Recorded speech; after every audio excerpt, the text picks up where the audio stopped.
Då ska vi då prata om etik och moral. Och den huvudsakliga frågan här är egentligen: hur vet man vad som är rätt och vad som är fel? Det är egentligen det som vi ska försöka besvara här. Och vi ska använda ett antal olika teorier och så vidare för att fördjupa våra tankar kring just den frågan. Och när det kommer till etik och moral så måste vi veta vad begreppen betyder och vi måste veta skillnaden. Etik till exempelvis är hur vi bör tänka och bete oss för att uppnå det goda och rätta.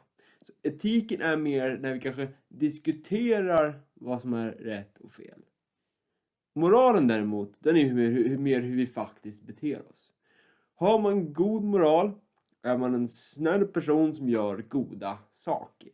Så där har vi en uppenbar skillnad mellan orden etik och moral. Etik är mer hur man bör tänka. Det är mer kanske filosofiskt. Vi funderar, har mer att diskutera. Va? Moral är hur vi beter oss. Och alla personer har ju olika moral.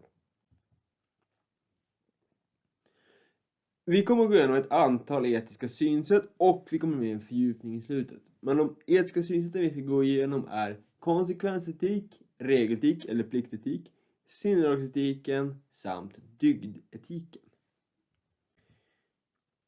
Om vi börjar med konsekvensetiken så fokuserar den, som namnet säger, på konsekvenserna av en handling.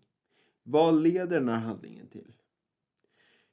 Och hur vet vi om en handling är god? Jo, vi vet om en handling är god om handlingen leder till bättre konsekvenser än en annan handling. Låt oss säga att du vill hjälpa mamma eller pappa som du bor hos med tvätten. Om du då råkar göra tvätten helt missfärgad så är din handling ond. För att konsekvensen av handlingen var ju att allting var missfärgat och kläderna var förstörda. Alltså har vi en ond handling. För att det är konsekvensen som är det viktiga. Du kan också mena att göra någon illa och skada någon. Men på något vis så blir konsekvensen av det bra. Och då är det en god handling. Så händer något positivt när man gör någonting, då är handlingen god. Så konsekvensetiken är enbart att kolla på konsekvensen av en handling. Inte hur man kände när man menade väl, utan enbart händer något bra, då är det en god handling. Det är konsekvensetiken. Vi har också regeletik eller pliktetik.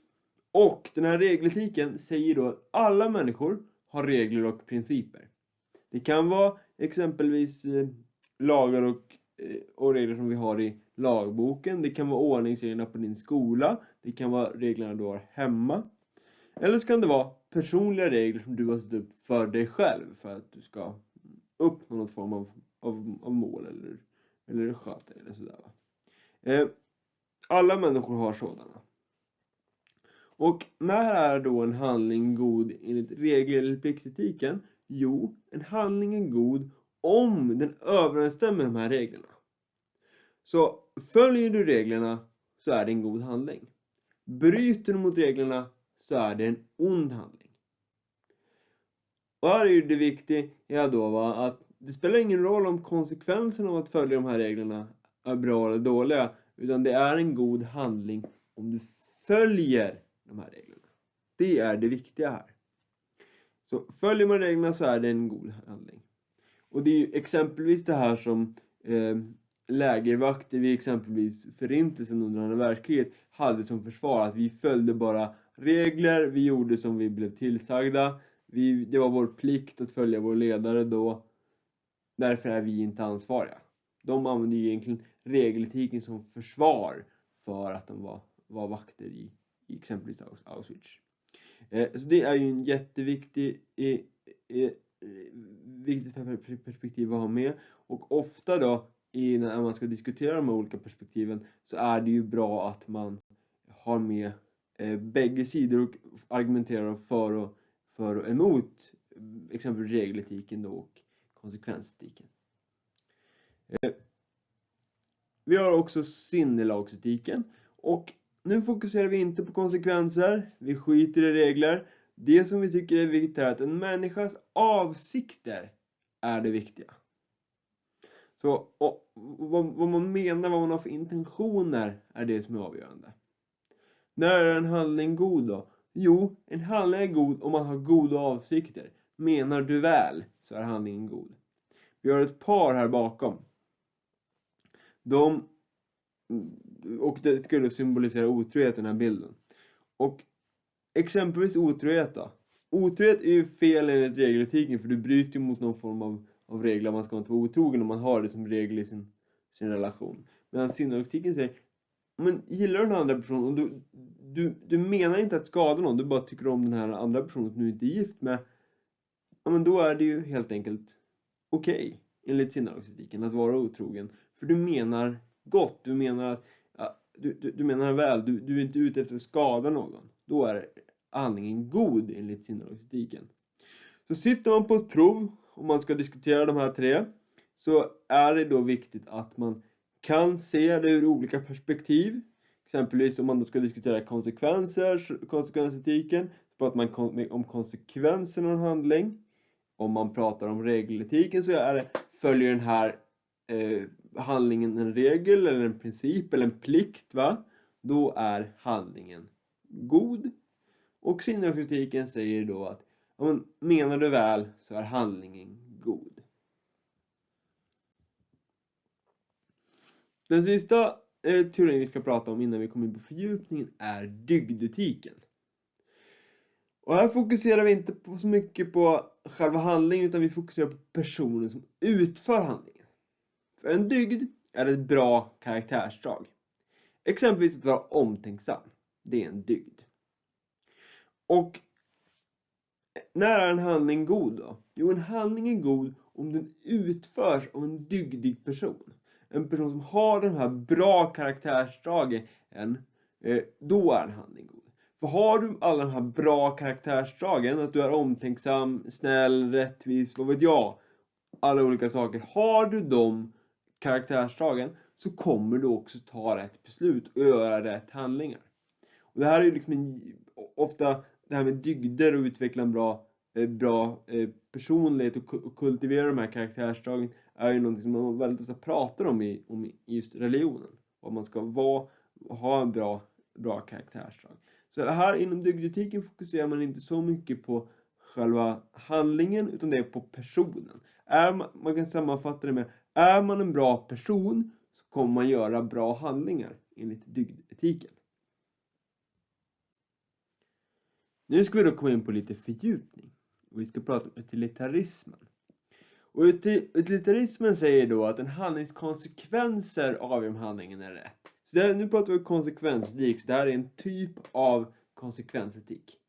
Men det är då Jeremy Bentham som kom på det här och det här typen av tankesätt. Han säger då att han lägger till att största möjliga lycka för största möjliga antal. Och det jag menar med det är då att en handling är god om konsekvensen blir att den ger största möjliga lycka för så många människor som möjligt. Så en handling ska vara bra för så många som möjligt. Är den bara bra för ett fåtal och sämre för de flesta, så är handlingen ond. Och vi har ett exempel då på den här bilden. Det här är ju då vad man kallar för the trolley problem. Att vi har en spårvagn som håller på och rusar mot 5 människor som ligger fast på spåret då. Det står en person vid spaken och kan byta väg för den här spårvagnen som åker på, som hamnar på någon annan räls. Och då kommer bara en person att dö. Så vi står alltså mellan att 5 personer ska dö och att en person ska dö. Och frågar man då en utilitarist så skulle de då säga att det är rätt att dra i knappen eller dra i spaken och byta väg för det här den här spårvagnen då, så att bara en person dör istället för 5. Så här säger man då att det är rätt så länge det är så många som möjligt som vinner på handlingen. Då är handlingen god. Men det här är inte såklart någonting man kan argumentera om. En utilitarist skulle antagligen ha den typen av utgångspunkt. Vi har också Kants kategoriska imperativ. Och Kant då, som levde främst under 1700-talet, han överlever en bit in på 1800-talet. Han säger då att moralen ska inte grundas i att uppfylla människors önskningar, tycker han då från exempelvis utilitarismen. Utan Kant, han var emot att en handling kan vara rätt i en situation men fel i en annan, som utilitarismen säger. Utan han säger då att vi måste ha som ett regelverk här, va. Han säger då exempelvis att en handling måste vara etiskt rätt oavsett vilken person som utför den. Så att det ska liksom inte finnas några undantag. Alla handlingar ska kunna upphävas till allmän lag. Om du till exempel tar en liten smågodis exempelvis då från en butik, så kanske inte det spelar någon som helst roll om du gör det en person, va. Men om alla skulle göra det, så skulle det skapa väldiga problem. Alla börjar skära lite grann från affären. Då skulle det till slut göra så att vi kanske inte har några affärer kvar. Så det menar du då Kant är problemet, att det måste kunna vara en allmän lag. Det här är väl en typ av regeletik då. Och det här är då exempelvis att vi tar något från butik, det är en handling. Och då blir det ju då en allmän lag att alla får stjäla. Och vi vill inte att alla ska stjäla, för då finns det inga butiker kvar. Så tycker du att fel att andra gör någonting, så är det alltså inte rätt för dig heller. Det är Kants kategoriska imperativ. Så till skillnad från utilitarismen så har vi här exempel på regeletik. Fast en vidare utbyggnad av regeletiken då.